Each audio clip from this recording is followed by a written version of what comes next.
Le 19e siècle est marqué par 5 mouvements littéraires: le romantisme, le réalisme, le naturalisme, le parnasse et le symbolisme.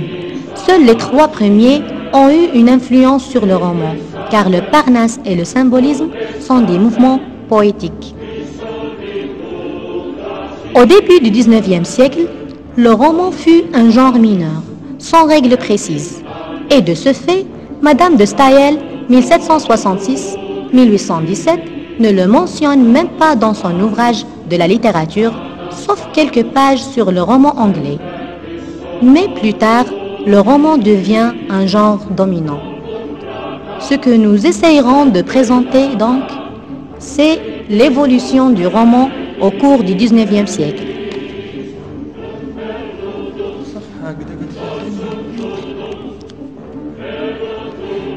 Début du 19e siècle. Vu l'héritage dévalorisant des siècles précédents, les romanciers du 19e siècle assimilent leurs romans à d'autres genres littéraires: poèmes épiques, poèmes en prose, mémoires. Mais, inspirés de Jean-Jacques Rousseau, ces romans autobiographiques, Confessions, La Nouvelle Éloise, certains écrivains voulaient faire un retour aux valeurs fondamentales: l'individualité, le cœur, la nature et l'imagination. C'est la naissance d'un nouveau mouvement littéraire, le romantisme, qui atteindra son apogée dans les années 1820-1840.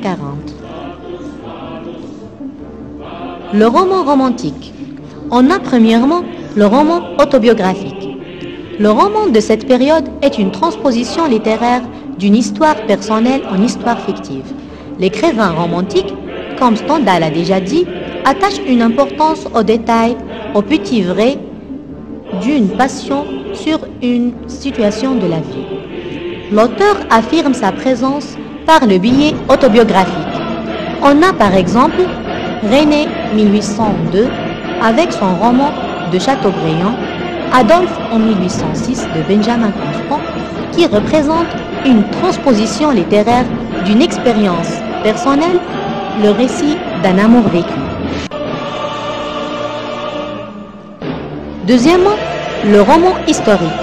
C'est sous l'influence de l'écrivain écossais Walter Scott, 1771-1832,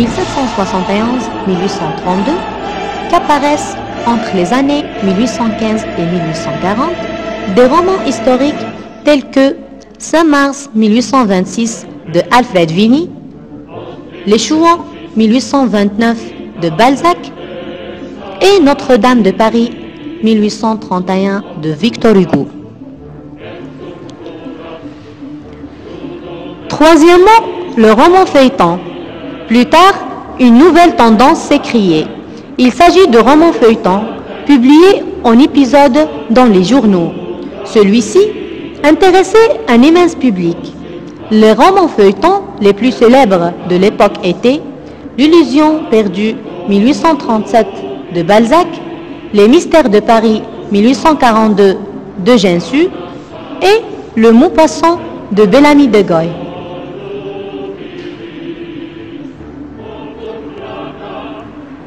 Le roman réaliste. Issu du réalisme, mouvement apparu dans la deuxième moitié du XIXe siècle, après la Révolution de 1848, réprimée violemment par le pouvoir.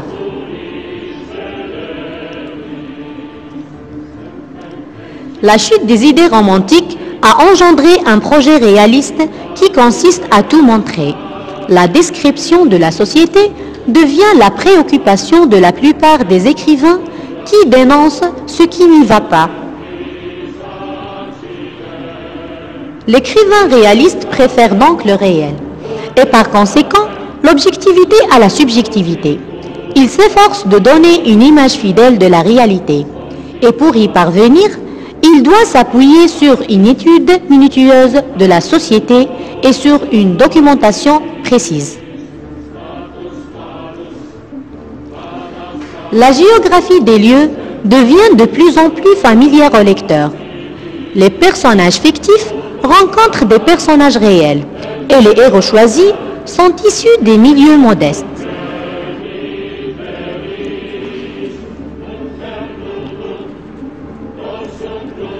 Dans Le Rouge et le Noir, Stendhal conçoit une chronique du temps présent centrée sur la biographie d'un personnage issu d'une famille d'ouvriers. Balzac, dans La Comédie humaine, explique la réalité historique et sociale de son temps. Hugo raconte l'histoire des misérables de son époque. Flaubert, dans Madame Bovary, fruit de 5 ans de travail acharné, en décrivant la vie d'une femme romantique. Il critique le romantisme.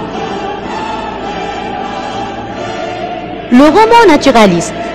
Le naturalisme, dont le chef de file est Aimé Zola, 1840-1902, a accentué les tendances du réalisme. Rien dans le réel n'est à négliger. Il ne faut donc pas hésiter à se pencher sur ses aspects les plus bas et les plus honteux. Les naturalistes décrivent la misère physique et morale du peuple sacrifié de la révolution industrielle.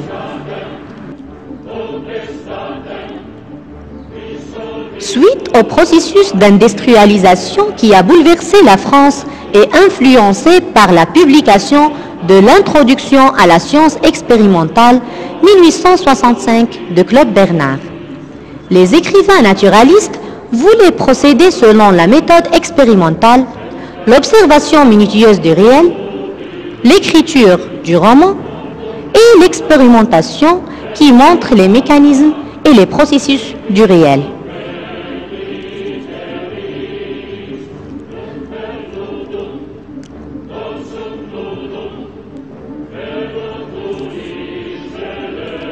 La fresque des Rougon-Macquart, 1871-1893, montre que Zola veut illustrer les acquis de la science, la méthode expérimentale, les hypothèses de Darwin, l'influence de l'hérédité et du milieu sur l'être humain, c'est-à-dire l'étude d'une famille sur 5 générations pour vérifier les lois biologiques de l'hérédité.